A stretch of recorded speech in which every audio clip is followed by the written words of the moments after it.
now what we're going to do, I'm going to give you guys, oh good boy.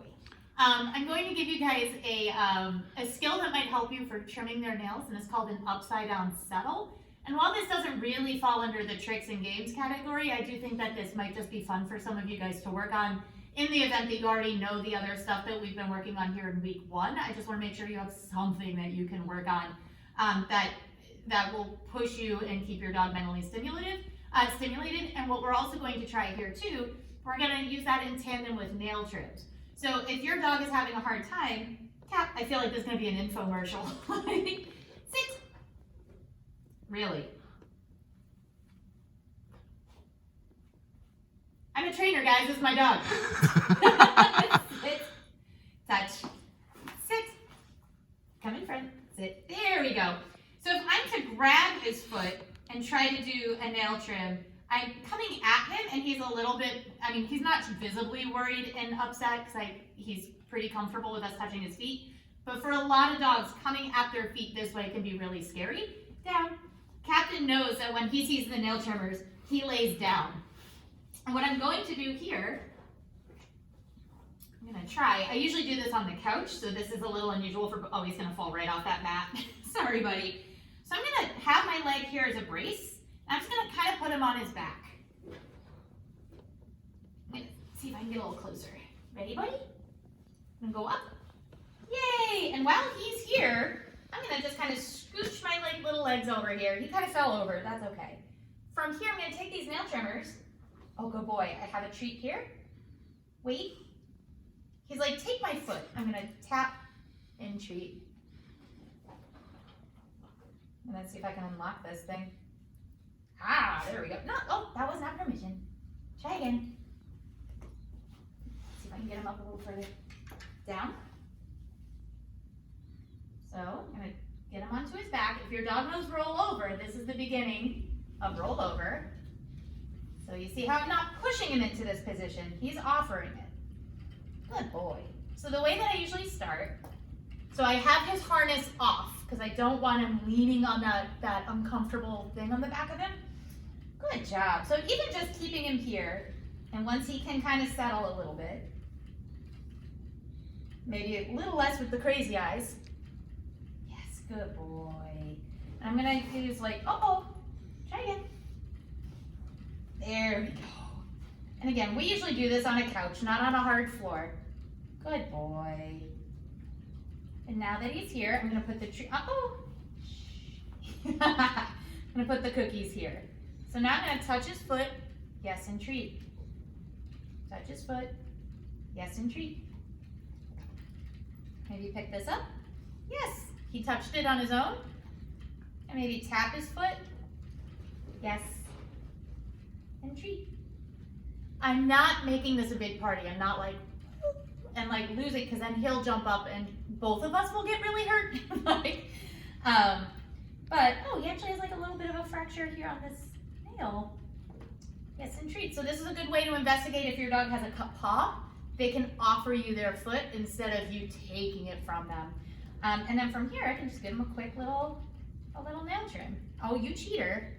He's like, but I see that. Usually I have my daughter treat him. And he's usually pretty chill with her. Buddy, he's like, but I'm at the training center.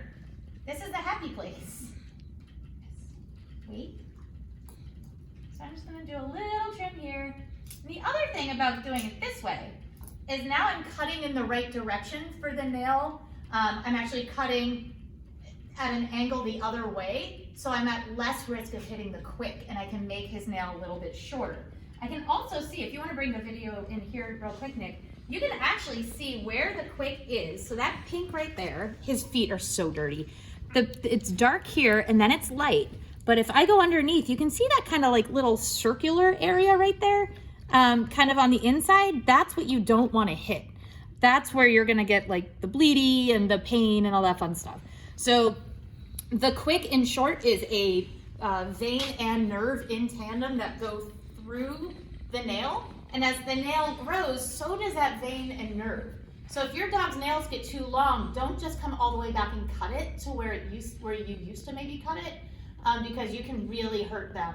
And because they walk on their feet and that's really exposed, that nerve that becomes exposed is very painful to walk on. So in short, I'm just gonna see if I can, hey buddy. He's like, why am I on camera? Yes, and treat. And if you wanna bring it over here, you can see the direction I'm going with this nail trimmer. So I'm going, he's like, but my friend Nick is here. So I'm going here. So there's the piece that I'm trying to take off is right there. So I'm gonna come in at this angle. When you're grabbing the dog from the front, we tend to go this way. I'm gonna shave from here and take off that sharp bit. So that click of the nail thing going becomes a click essentially for the dog. And that click always means treat. So now that Captain is just kind of chilling out here. He's like, my friend Nick, yes, treat. And then I can do the other side. Be careful, make sure if you know if your dog has a dew claw, that's those funny little ones right here. And those ones, they bleed like a banshee. So be very careful if you end up hitting it. So you can see how that's, when he was running around earlier, he kind of broke part of it. It's actually not a bad break. It's not exposing anything, but it is a little floppy. It looks a little weird. It's kind of like if we chip our nail. But sometimes when they're running really hard and fast, they might actually break that nail and it does bleed a lot. So just be careful. So make sure if your dog has dew claws. Captain does not have dew claws in the back. When I do his back legs, he's pretty comfortable with me reaching back here, but his back legs usually tend to stay pretty short, so I don't usually have to do a lot of trimming back there.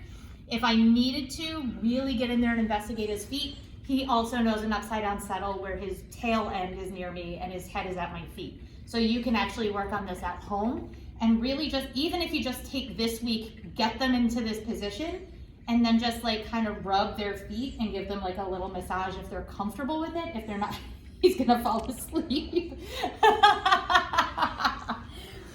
He's like, this is amazing. Good boy. But you can actually just kind of keep them here and just kind of play with their feet without even introducing the nail clippers if you need to.